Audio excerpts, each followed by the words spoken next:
Today, we're talking about the 95%, that invisible, frustrating, deeply wired part of you that's running the show, even when you're doing everything right and you're still not getting what you want.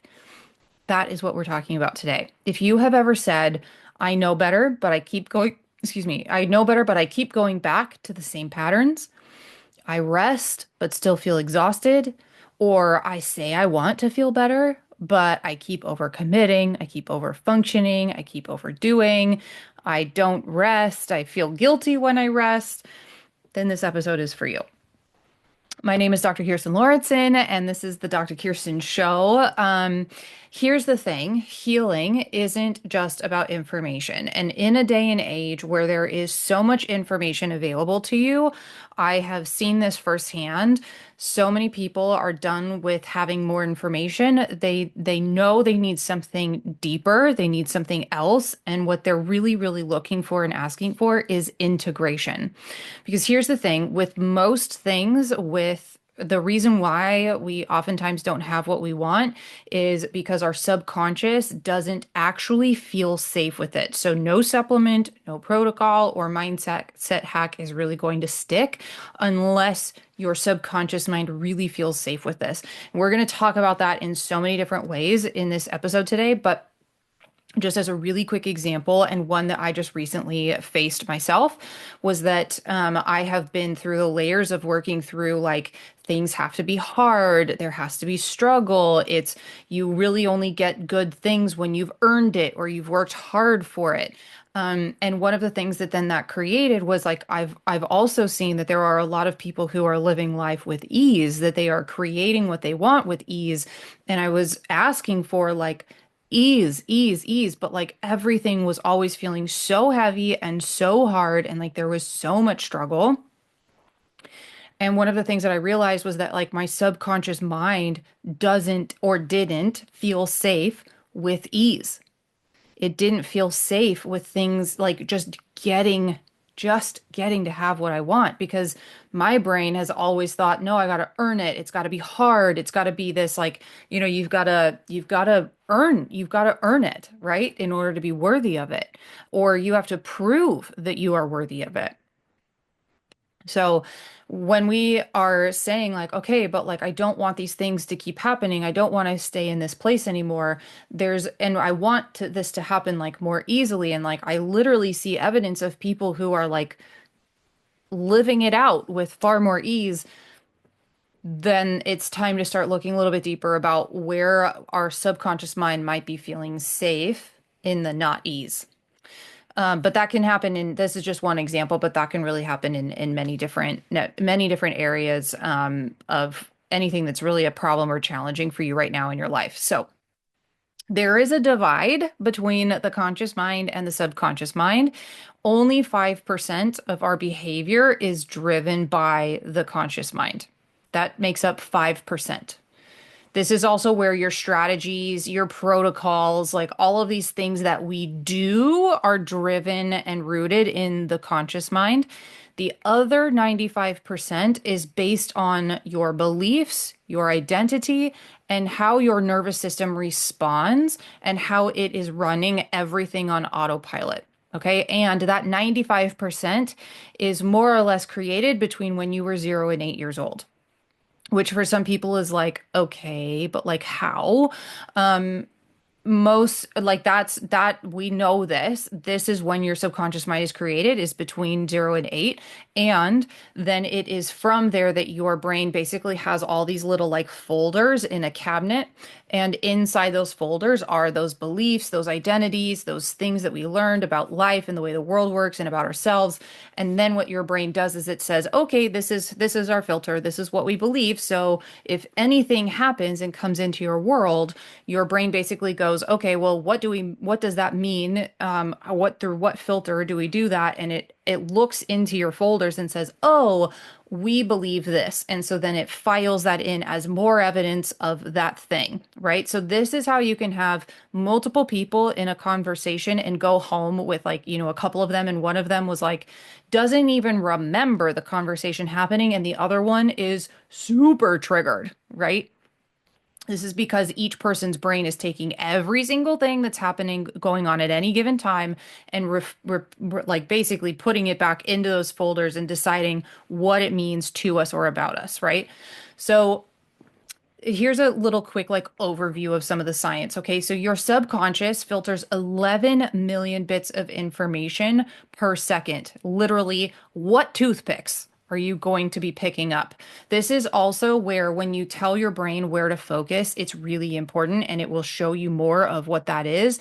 So for a really easy example I've talked about a lot is like if you say I want a certain car, or I want to you start being aware of like something that you really like, you all of a sudden start seeing more of it because you literally just told your brain that's information that you want it to pick up. Otherwise, it's going to delete, it's going to generalize, or it's going to distort. And it just does that with all information, okay?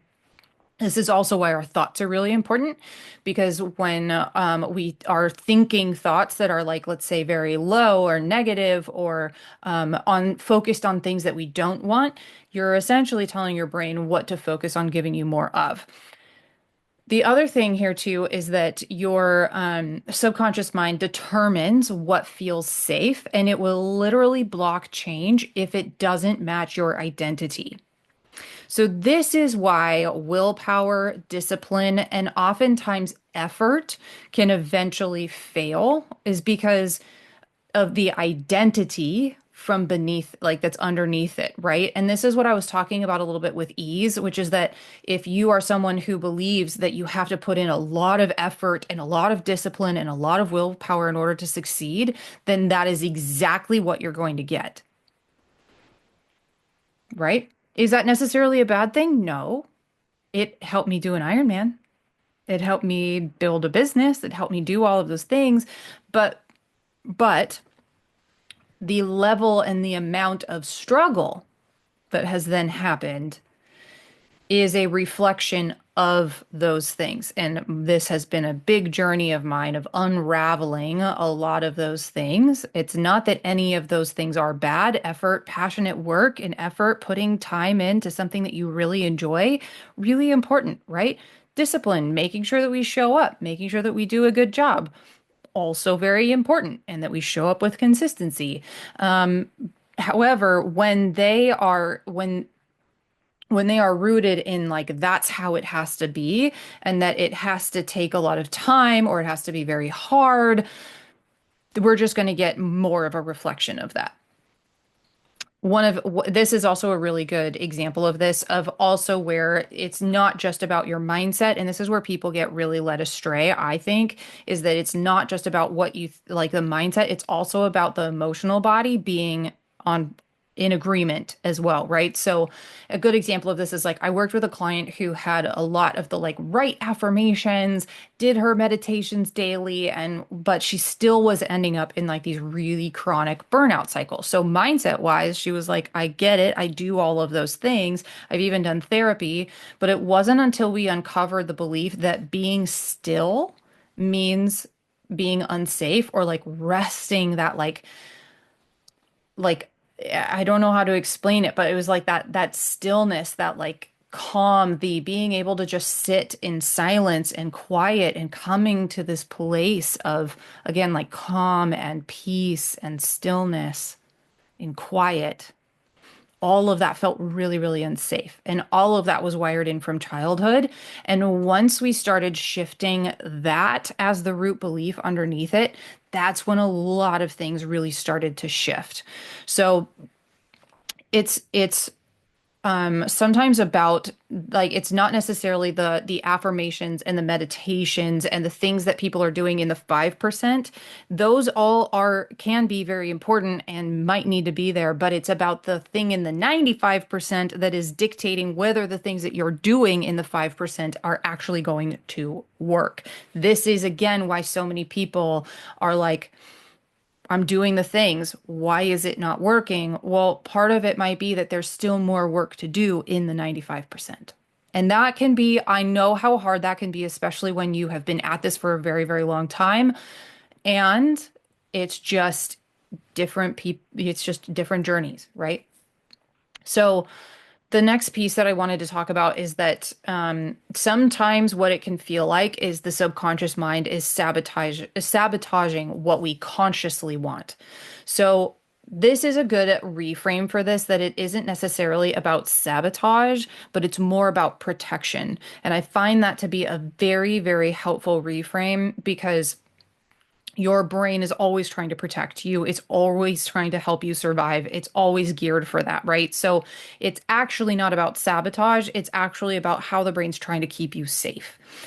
And this is the thing, is that your system, your brain is wired for familiarity, not success necessarily, right? Because familiarity is what you know. So even if the other thing on the other side is better, like theory or in reality, the other thing is better, if you are more familiar with the state that you're in right now, that's where your brain's going to want to keep you. So, for example, if success could potentially mean rejection, if rest could mean failure, or slowing down could mean danger, you're going to override those desires to stay safe. So this is really important, especially when you're like, oh, like my practitioners, people are telling me like I need to slow down, I need to rest. But when those things mean something negative and something potentially bad, and dangerous to your subconscious mind, the doctor could be saying all of the right things and you could be doing all of the right things.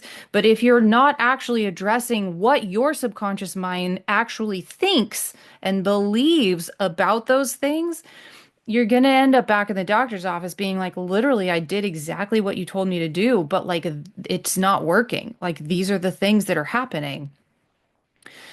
The thing that I want you to maybe think about here, if this is you and you're like, oh my gosh, like, yes, what if, what if you're not stuck because you're broken? You're stuck maybe because part of you still believes that survival depends on the old way, right? The old way of being. That is where you want to start looking. It's not necessarily because you're broken. It's not necessarily because there's things that need to be fixed. Although, yes, I do understand debt, very like trauma, chronic health conditions. Yes, things that need to be, that we want to change. Absolutely. And again, it might be that it's not that you're stuck because you actually feel like there are things that need to be fixed or that you feel like you're broken, but it's actually because your brain is believing that survival is depending on like on this thing that's happening, on the old ways that got you to where you are today. What starts to change when you heal the 95% and you work in that space is the behind the scenes that is then making those things that you do in the 5% actually work. So this is when you start seeing things like emotional patterns are not hijacking your body anymore. And you don't feel like you have to micromanage every protocol and you can just trust your intuition again. This is also where you may notice you're shifting from reacting to responding and then to creating. Here's a really good example. So in all of this, like let's say I'm going to put this in the context of parenthood because a lot of people will resonate with this. But like let's say your kid is having a really hard time tying their shoes or getting their shoes on, and like every single morning it is a fight to get shoes on, to get out the door, to be, to wherever, school, daycare, on time. And in when what you actually realize when you take a step, and usually you get very angry, you get very upset, and everybody ends up frustrated in tears as you're headed out the door. Instead, what if you took a step back and said, okay, what is happening here? And as a kid, maybe somebody told you that maybe you were parented in a way that was like, it's not okay to be late. There was put on a lot of pressure on you, and maybe even some not super great things were said that have stuck with you, but you're not consciously aware of them anymore. They just get triggered in that moment. So then you can take a step back, you can take a deep breath, and you can allow for your kid to say like, "Hey, like what's going on? Like what's happening in your world right now?" And maybe they say like, "I don't want to go to school." Yeah. Yeah, sometimes I don't want to go to work or I don't want to go to school either, but like this is what we got to do today, right? And then it allows for a little bit more of a conversation. Maybe you even just stay silent and allow for your kiddo to just like have their thing. This works in some cases. If they're throwing a tantrum, then it's kind of a whole other thing, and you kind of just have to like get through it. Um, but when we don't then feed into it with our own triggers and our own emotional responses, and we can actually respond versus react, then you can go to creating a moment that you actually want.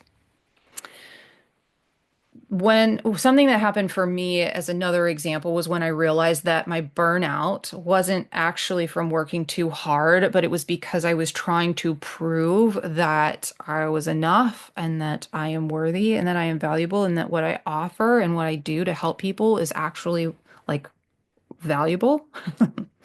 Um, and so much of like the energy behind what I was doing and bringing forward was coming from that belief. And I thought it was because I was working too hard. I thought it was, all of those things, but really in the long run, it was because of the pressure that was underneath all of that. And once that shifted, I was actually able to notice that I could rest without feeling lazy.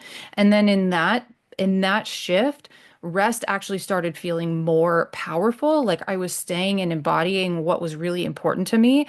And also, I was able to receive support. And so that actually physically looked like I had a really, really, really rough day.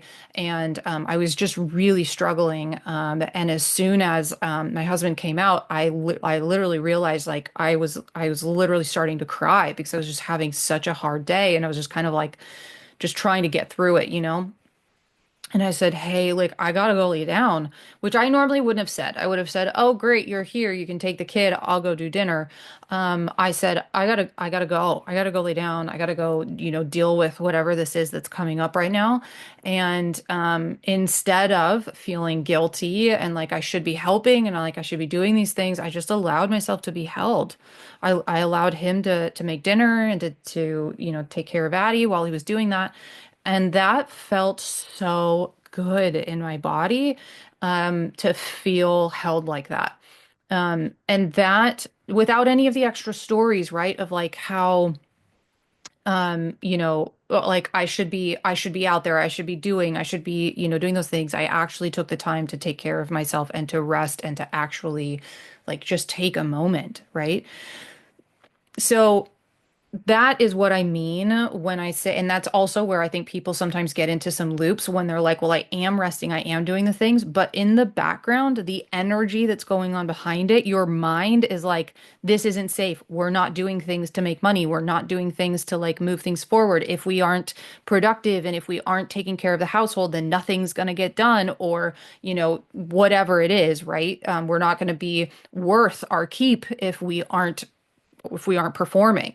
We're not going to be kept around. We're not going to be loved if we don't do everything right, right? All of those things, if they are going on in the background, those need to be addressed. Otherwise, the things that you need to do to heal aren't going to be as effective.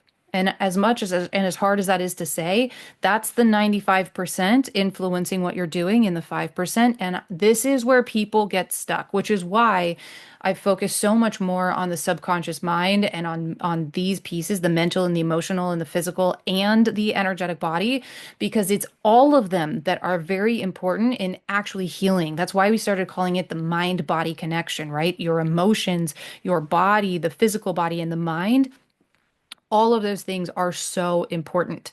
And they are part of healing. And it takes work in all of them to really move the needle. So, if this is all resonating, here's how you can start rewiring your subconscious mind without feeling like you're forcing it, okay? So, here's something to look at is tracking safety patterns. This is really this can be very, very powerful when you can use it. So, when does my body feel safe to soften? When does it brace? Like, when do you notice you start getting tight or tense, or you start feeling that like, ugh, feeling, right? Or like, oh, I gotta go, I gotta go, I gotta go. When do you feel like you can actually step back and take a break? When can you breathe? When do you feel a sense of relief? When do you feel a sense of calm? You can use tools like subconscious reprogramming or rewiring, like I've talked about today, like getting to that 95, what's in that 95%. You can also use hypnoses and meditations in order to do this. I actually have a really awesome hypnosis and meditation in the Calm Code, which the people who've gone through it already are like, I've heard multiple times now that like I should really be charging for it because it's really that good. And there's a bonus that's a 6-part reframe that's really helpful for identifying parts and integrating and really shifting where some of these like beliefs and things are coming from. So that link will be in the show notes. But when you use tools like that, that not just get you into a state of calm, which by the way, there's one that's 5 minutes long to just help you get out of whatever reactionary state you're in, can just really help you get into a place of calm so that then you can start making different decisions and actions. So literally helping your nervous system rewire to safety, but also doing parts work, somatic, like tracking of like looking at how is your body actually responding to things. But I will say this, that one of the biggest things is if you like the things to really look at and recognize here is to stop trying to heal through pressure. That is one of the hardest things because we put so many expectations on what we want in the timeline that we want it, on how we think it's supposed to look. And when things start going, maybe getting worse or things are not getting better, we start to put pressure on what that healing is supposed to look like.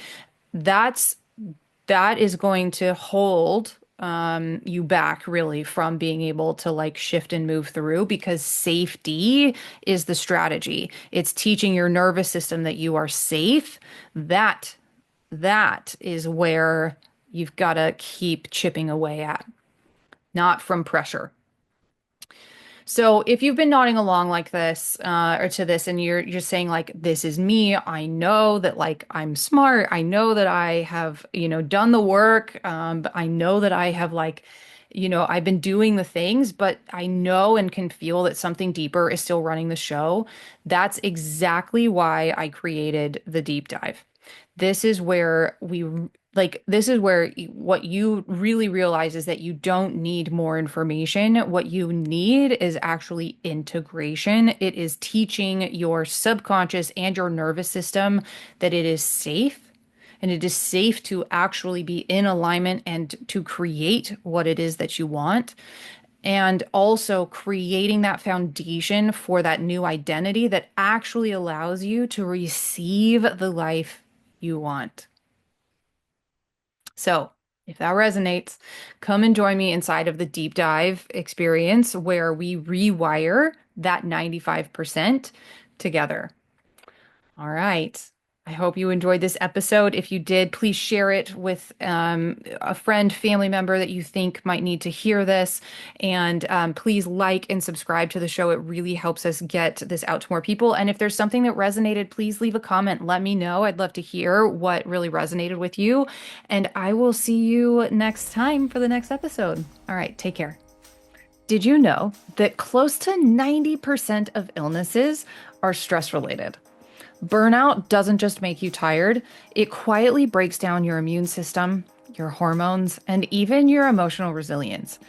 And not only are high achieving women wired to burn out, but it's also affecting every area of your life, including taking your health down with it. You're likely doing everything, and maybe even feel that you've been doing everything right. Eating healthy, taking all the supplements, doing the workouts, resting, delegating, removing things from your schedule, even the mindset work. But if you're still feeling anxious for no reason, exhausted even after a full night's sleep, feeling numb but wired, or like something has to change, but you just don't quite know what, your body is telling you that this is not a surface level problem. That's why I created the Calm Code. It's a free 5-minute guided meditation to help you interrupt those mental spirals, soothe the stress behind your symptoms, and reset the deeper patterns that are keeping you in burnout, even when you're doing everything right. And you'll also get a bonus meditation to shift the root behaviors and beliefs and patterns that are driving your burnout. So the change doesn't just feel good, it actually sticks. There's no journaling, no prep, just sit back, listen, and let your body exhale. Because true recovery doesn't come from doing more. It comes from taking out the patterns that are keeping you stuck. And this is where it starts. Go to the link in the show notes and get the Calm Code for free.